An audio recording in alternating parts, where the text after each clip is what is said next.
So presidential campaigns are beginning to release their fundraising totals for the final quarter of last year, and the money race on the Democratic side is looking like a close one. Bernie Sanders' campaign reported raising more than $33 million in the final 3 months of the year, just $4 million short of Hillary Clinton's haul over the same period. This is fascinating. Sanders' overall fundraising total for 2015 was $73 million.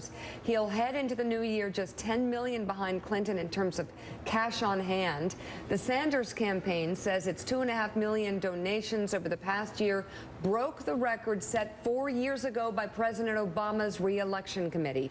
Small contributions made up the vast majority of all the money Sanders raised. The average donation over the past 3 months was about $27. Stop right there. This is unprecedented. Gene Robinson, unprecedented. What Bernie Sanders is doing, the grassroots level of support that Bernie Sanders is getting, the young people that he's getting, and the fact that if they want to pay, unlike a lot of Hillary's donors who are already maxed out, if they want to pay Bernie Sanders another $27 next week, and another 27 the next week, they can. The only difference between Bernie Sanders and Donald Trump is Donald Trump has 14 other people on his side.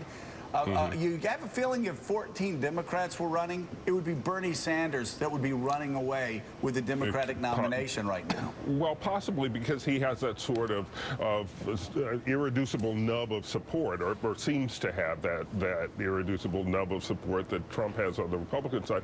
Look, if you had told me, 12 months ago that Bernie Sanders was going to raise $73 million, I would have said you were crazy. And it's what incredible. about the average contribution?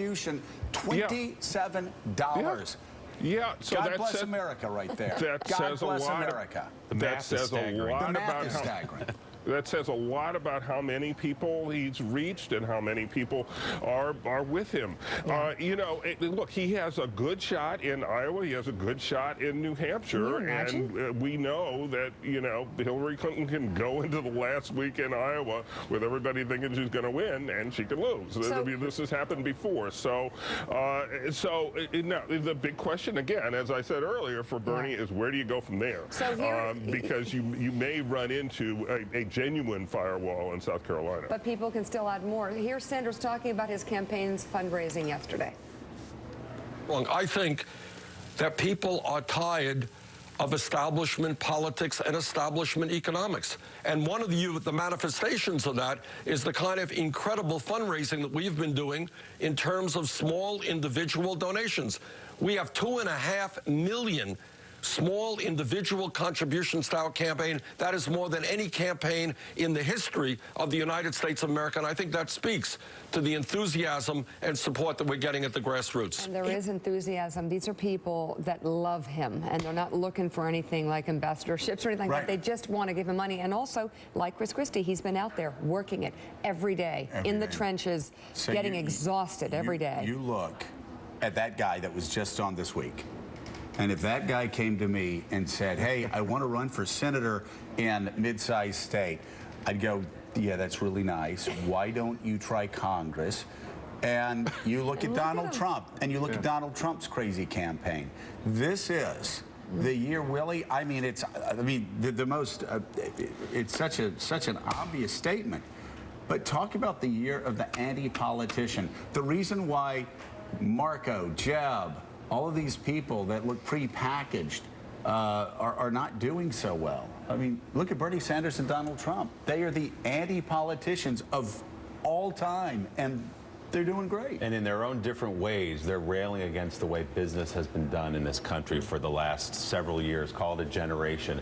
Donald Trump and the Republican Party, Bernie Sanders among Democrats, and what Bernie Sanders has is real authenticity. Yes, he does. Which is to say, he's been saying the things he's saying in 2016 now that he was saying in the 1960s about income inequality. Just like Trump.